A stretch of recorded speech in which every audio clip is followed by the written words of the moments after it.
Foi um achado inconsciente. E aí é que a religião estremece. Porque a religião só admite o óbvio, de que quando alguém encontra o evangelho é porque um outro alguém foi lá e explicou, de preferência com as 4 leis espirituais do Bill Bright, que são as coisas mais patéticas que se poderia conceber como meio de salvação. Mas é isso que o pessoal quer, busca, aplaude, porque o bloqueio, a blindagem cognitiva tomou conta de todo mundo praticamente. Então, aceitar e admitir que alguém que não estava buscando nada, que eventualmente vivia num outro país, longe de cultura judaica, de cultura cristã, de qualquer que seja a cultura que carregue o apelido do nome de Jesus como fetiche, que possa ter gente tropeçando no reino dos céus, sem estar buscando, sem ter sido catequizado, sem ter sido visitado, sem ter sido procurado, sem coisa alguma. Lembre-se, Jesus não está falando só do que acontecia dos dias dele para cá. Como a gente já viu, ele está falando de coisas que estão presentes desde a criação do mundo. Portanto, ele está falando de algo que vinha acontecendo na humanidade sempre, mesmo antes dele aparecer como encarnação do Cristo eterno na história humana. Quando você entende e crê o que está dito aqui, a sua visão das parábolas e do significado salvador, soteriológico, salvífico, da graça de Deus aplicada a todos os seres humanos, a todas as etnias, a todas as culturas, a todas as línguas, a todos os povos da terra, aumenta gigantescamente, o que faz os detentores do potentado religioso ficarem com ódio de você. Porque eles só admitem que isso possa acontecer se houver a gestão deles, até enviando quem vai falar ou quem não vai falar, ou admitindo que só chegou alguma coisa lá se eles derramarem água de batismo na cabeça das pessoas. Do contrário, até o ladrão, o malfeitor do lado de Jesus na cruz, Jesus disse que ele estaria no paraíso, mas não está não, porque a igreja não teve o privilégio de batizá-lo. É tudo tão patético que eu não sei como vocês aguentam. Existe essa dimensão afirmada por Jesus de gente que encontra o reino dos céus sem estar procurando, sem saber de nomenclatura, sem ter informação, sem ninguém ter chegado para avisar, gente que não estava nem em busca, gente que estava noutra, andando no seu próprio caminho e tropeçou. Caiu num buraco, quando olhou, estava cheio de tesouro. Que coisa maravilhosa. Estava escondido numa gruta, era como os manuscritos do Mar Morto, que ficaram 2100 anos ou 2000 anos fechados dentro de vasos, numa gruta oculta, até 1947. Quem chegou ali, os beduínos que entraram, o primeiro pastorzinho beduíno que entrou e viu aquilo, achou um tesouro.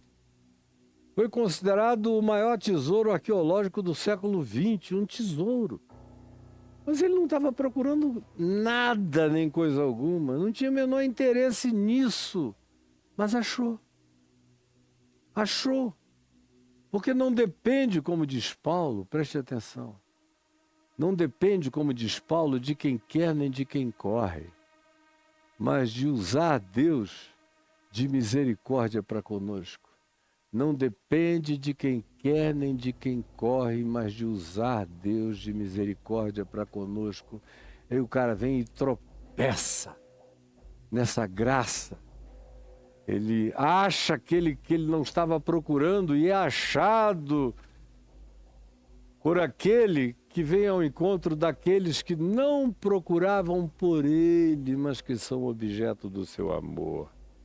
E eu vejo isso acontecendo todo dia, e eu enxergo isso mais do que você, porque eu tenho essa visão que eu tenho tentado passar para você, E ela me permite enxergar a graça de Deus esparramada na terra inteira, trabalhando para todo lado, e não apenas no ocidente da terra, e muito menos apenas no cristianismo, e muito menos apenas nas igrejas, e muito menos apenas nas congregações, e muito menos apenas nas suas seitas perversas. Pelo amor de Deus, graças a Deus eu estou livre de todas essas doenças e amarras, e eu sei que o reino de Deus está aí. E chega a hora em que o Senhor vai escolhendo os seus amados para tropeçarem na graça e darem de cara no tesouro e levantarem-se perplexos, como eu tenho visto, especialmente nos últimos anos, uma quantidade enorme de pessoas tropeçando no tesouro escondido no campo do mundo. Tesouro escondido não no campo da igreja. Se fosse no campo da igreja, ninguém entrava para tropeçar, cair e achar.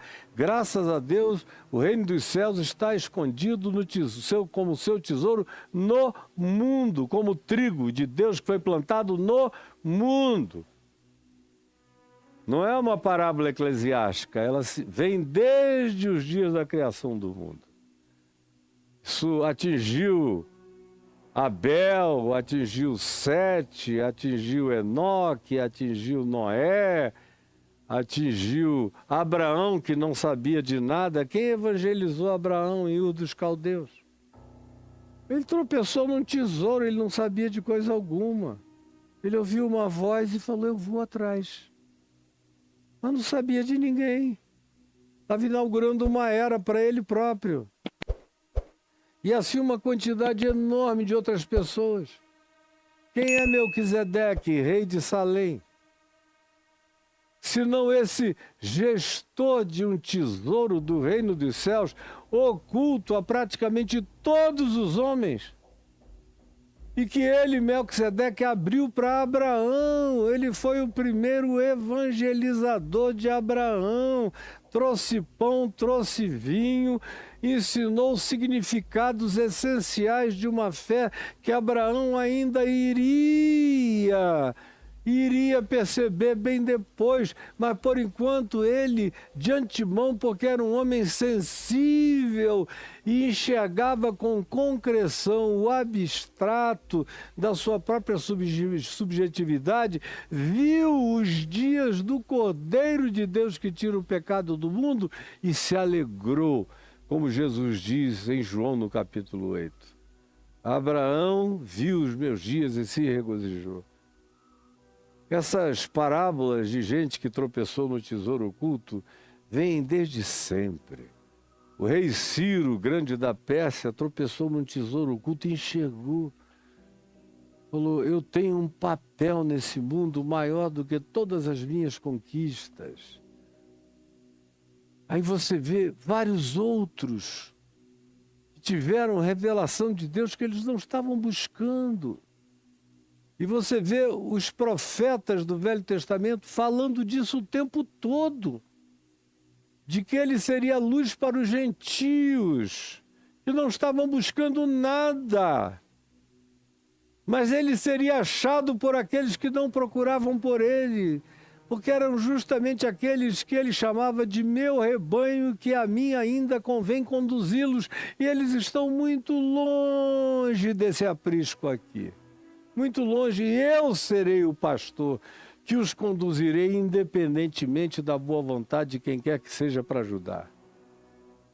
O reino dos céus é semelhante a um tesouro oculto no campo do mundo, o qual certo homem, qualquer pessoa, em qualquer lugar, em qualquer mundo, em qualquer etnia, tendo achado, inconscientemente tropeçado nele, descobriu que aquilo estava escondido ali bem diante dos olhos dele e que era a salvação dele, era a vida dele.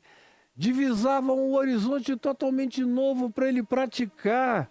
E assim esse indivíduo, que não é judeu, que não é evangélico brasileiro, nem americano, nem guatemalteco, nem coisa alguma, que é qualquer um, ser humano, qualquer homem, em qualquer lugar da humanidade, isso pode acontecer.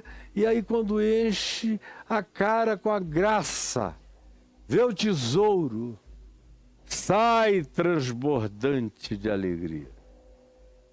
Tem muita alegria do reino de Deus e do reino dos céus espalhados na terra inteira, em gente que nunca ouviu falar de você, nem da sua igreja, nem mesmo o nome Jesus, mas que recebeu princípios e acolheu princípios. O tesouro é feito dos princípios do Evangelho, das bem-aventuranças do Evangelho, do espírito de perdão ensinado por Jesus nos Evangelhos, da graça de Deus praticada por Jesus, da libertação de preconceitos ensinado por Jesus nos Evangelhos. Aonde quer que tenha gente no mundo inteiro que, mesmo sem ter ouvido falar o nome Jesus, acolheu esses princípios de Jesus e do Evangelho, é como se soubesse o nome de quem ensinou. Porque esses princípios estão sendo percebidos por quem tem percepção de revelação sutil no coração desde o início da fundação do mundo, conforme Jesus confirmou e nos ensinou.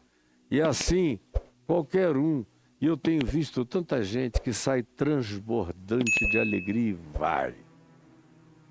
E vende tudo que tem, troca tudo que tem, compra aquele campo e diz, olha, não me interessa o sacrifício, não me interessa o que eu tenha que abrir mão, não me interessa aquilo do que eu tenha que dispor, não me interessa o que eu precise renunciar, não me interessa nada disso que eu encontrei, não tem preço e não tem valor. Essa é uma dimensão do reino de Deus, que se fosse compreendida no ambiente da religião, da igreja, do cristianismo, nós seríamos outras pessoas. O mundo seria outro mundo. Nós afetaríamos o planeta de um modo radical e diametralmente oposto. Nós nos transformaríamos em Jesuses da prática do Evangelho em todos os lugares onde estivéssemos e teríamos o olhar de discernimento para perceber a beleza da graça de Deus se revelando aonde a gente nunca nem imaginou em chegar, mas o Senhor sopra onde quer. Não sabemos de onde Ele vem nem para onde Ele vai, mas sabemos que Ele faz e realiza a aplicação da sua palavra no coração de qualquer ser humano, conforme lhe apraz.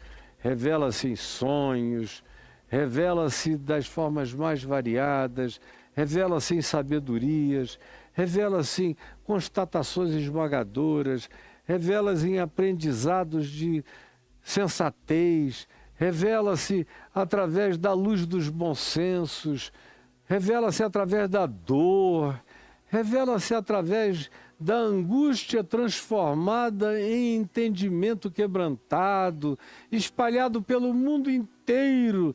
Tem filhos do reino semeados pelo Filho do Homem, que a igreja nunca teve, não terá, nunca conheceu e não conhecerá. Mas o Pai que está nos céus os sabe e os conhece, os ama e os quer, os acolhe e os ensina. Enquanto você que se jacta de ser igreja, pode estar justamente no pior grupo de risco, que é aquele que ouve e não obedece, que sabe e não pratica, que diz amém, amém, amém, não cumpre nada, e que pratica a iniquidade, acerca de quem Jesus veementemente repetiu. Naquele dia, vocês vão argumentar teologia, ortodoxia, pentecostalidade, exorcismos, milagres, curas, sobrenaturalidades, como prerrogativas e pedigree para eu identificar vocês. Mas isso tudo, qualquer bruxo, qualquer feiticeiro, qualquer maligno, qualquer paranormal, com o caráter mais corrompido, consegue realizar. Eu, todavia, só conheço gente que pratica a justiça, a verdade, a bondade, o amor, a misericórdia. Vocês só praticam a iniquidade. Portanto, apartai-vos de mim, todos vós, os que praticais a iniquidade. É mais uma parábola que abre o entendimento para o mundo, e essa nos remete, como todas as demais, com objetividade histórica de sabermos que se está tratando de algo que vem sendo objeto da revelação recorrente de Deus a todos os povos, em todos os mundos, em todas as civilizações, em todas as eras, desde o início da criação do mundo. Deus vem falando por parábolas de sabedoria, usando milhões de filosofias, de mestres, ou apenas de pais de família, de mães de família, de seres humanos quebrantados e simples em qualquer lugar da terra, mas em cujos corações Jesus habita, sem pedir licença a igreja nenhuma, a religião nenhuma.